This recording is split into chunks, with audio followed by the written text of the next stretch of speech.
Welcome to my channel. I'm Scott, and in this video I'm going to walk you through the process of valuing Aeva Technologies by analyzing their financial statements and dissecting their financial ratios so we can determine if it's a buy or a sell. Aeva Technologies makes Lidar sensors. Their products help self-driving cars and other devices gain a three-dimensional view of the surrounding area. The company's technology can also detect how fast objects are moving, helping it distinguish stationary objects from pedestrians and other cars. The company is headquartered in Mountain View, California, and was founded in 2017. The ticker trades on the New York Stock Exchange. Let's get started with the model. This is a small cap company, 1 billion market cap. They're trading at $4.60 a share, and they have 217 million shares outstanding.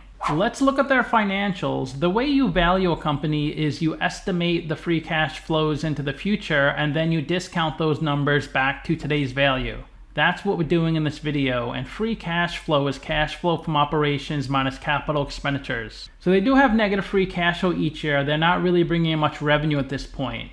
Net income is the profit or loss on the income statement. It's revenue minus expenses. That's also negative each year. Revenue is the sales for the company, and they're not really bringing in much at this point. The CEO said in 2024 or 2025 they should start production and scaling. This is the company's income statement. The top line is the revenue, the sales, that's 9 million. Below that is the cost of revenue. These are all the expenses directly related to generating the revenue. Revenue minus cost of revenue gives you your gross profit. That is positive each year. Then you have your operating expenses. They spend a lot in R&D. Gross profit minus operating expenses gives you your operating income, and that is negative each year since their revenue is still pretty small. They don't have much debt, so they don't have much interest on their debt. They did receive 1.1 million of interest on their investments. You have other income and expenses. These are all the gains or losses not part of the company's core operations.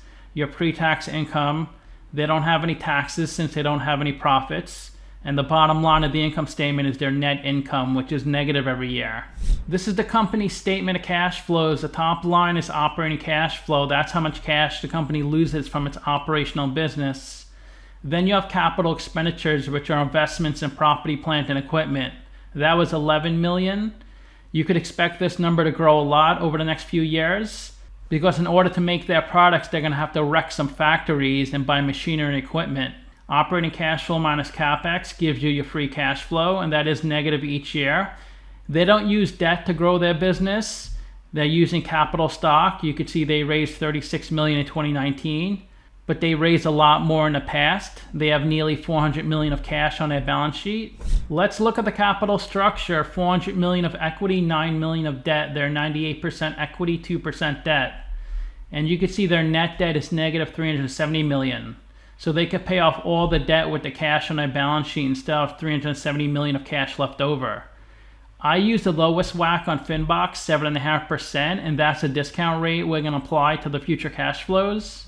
We estimated 4 years of future free cash flows. We also estimated a terminal value, which is all cash flows past year 4, that's 700 million. We discounted those numbers back to today using the weighted average cost of capital. We get a value of the company of $431 million.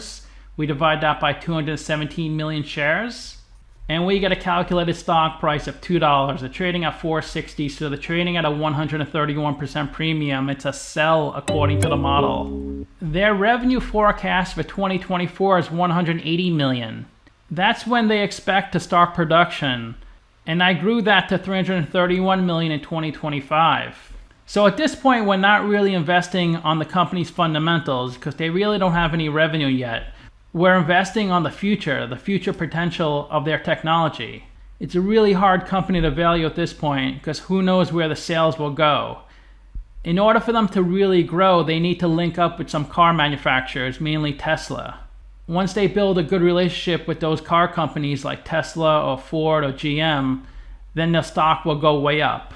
There are two analysts that price this stock, one at $4.50, another at $5. Simply Wall Street is really bullish on this one. Their target is 145. They expect really big things from this company. Out of the 51 companies in their industry, this company ranks 25th, right in the middle, with a market cap of 1 billion. The average market cap is 2.8 billion. And their ratios are a lot worse than average because they're so small at this point. They do have a better price to book because they have so much cash on their balance sheet. And they pretty much have no debt, so their debt to equity ratio is really good. But all their other numbers are worse than average. So to summarize, I have them trading at a 131% premium, but this stock could easily 50x or trade sideways for many years. It's really hard to tell at this point. What really will help the stock price is if they could get contracts with car manufacturers or the government. I rank their free cash flow as 1 out of 10, their revenue 3 out of 10, and their ratios 3 out of 10. So let me know what you think. Give this video a like, subscribe, or comment below. Also, if you'd like to get a custom valuation or just support the channel, you can become a member by clicking on a link in the description below. Thanks for watching.